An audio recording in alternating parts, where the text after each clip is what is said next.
Welcome back to my grammar tips YouTube channel. আজকে যে টপিকটা নিয়ে এসেছি দেখো, finally, after all, at last.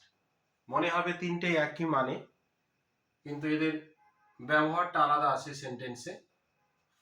Finally অবশেষে, আফটার অল যাই হোক, অ্যাট লাস্ট আবার অবশেষে বা শেষে। তো আফটার অলের ব্যবহারটা দেখি। আফটার অল মানে তা সত্ত্বেও বা তৎসত্ত্বেও।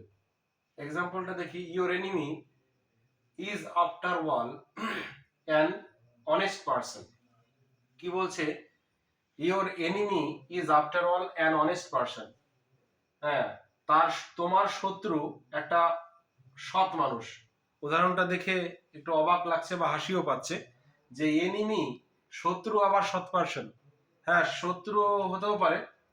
আমি যেটা যার সম্পর্কে ভাবছি সে দেখা যাচ্ছে যে ভালো ব্যক্তি, আমার ধারণাটা ভুলও হতে পারে। সে যাই হোক, কি বলছে? ইওর এনিমি, তোমার শত্রু, যাই হোক মানে তুমি যা বলো তার সম্পর্কে, যা যা বলেছো, তার বিরুদ্ধে যা যা বলেছো, এসব বাদ দিও মানে তা সত্ত্বেও কি বলছে? An honest person. তাহলে আফটার অল মানে কি বোঝাবে?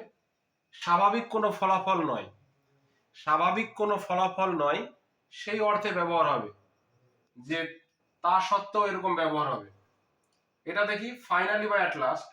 ফাইনালি বা অ্যাট লাস্ট ব্যবহার হয়, আমরা জানি যে অবশেষে বোঝাতে, অবশেষে পরিশেষে। এটা কিন্তু ফলাফল, স্বাভাবিক ফলাফল অর্থে ব্যবহার হয়। স্বাভাবিক স্বাভাবিক স্বাভাবিক ফলাফল, স্বাভাবিক ফলাফল। যেমন দেখা যাচ্ছে যে the person serve for 20 years and retired। একটা ব্যক্তি যে 20 বছর মানে সার্ভিস করেছে, তারপরে সে স্বাভাবিকভাবে রিটায়ার্ড করেছে। হ্যাঁ, তো এইরকম একটা উদাহরণ দেখি। He work hard for 5 years। সে 5 বছর পরিশ্রম করেছে। অ্যান্ড ফাইনালি, অথবা at last, he got the government job. সে 5 বছর ভালো করে পড়াশোনা করেছে, সিলেবাসটা বেশ ভালো করে পড়ে নিয়েছে, এবং স্বাভাবিকভাবেই প্রস্তুতি ভালো ছিল, তার জন্য সে এক্সাম ক্র্যাক করতে পেরেছে। তাহলে এটা স্বাভাবিক ফলাফল।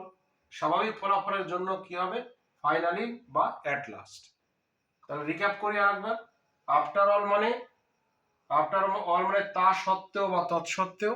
এখানে যে একজন ব্যক্তি আরেকজন ব্যক্তির সম্পর্কে বা বিরুদ্ধে অনেক কিছু বলেছে, হ্যাঁ, তা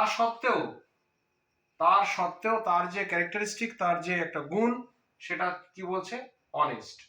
তাহলে বোঝা গেল এটা।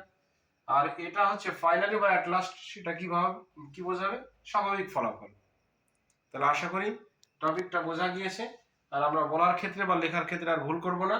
ফাইনালি কোথায় বসবে, আর আফটার অল কোথায় বসবে, বা অ্যাট লাস্ট কোথায় বসবে। ভিডিওটি কেমন লাগলো অবশ্যই কমেন্ট বক্সে জানাবে। লাইক, কমেন্ট, সাবস্ক্রাইব করবে এবং শেয়ার করে দেবে। ধন্যবাদ।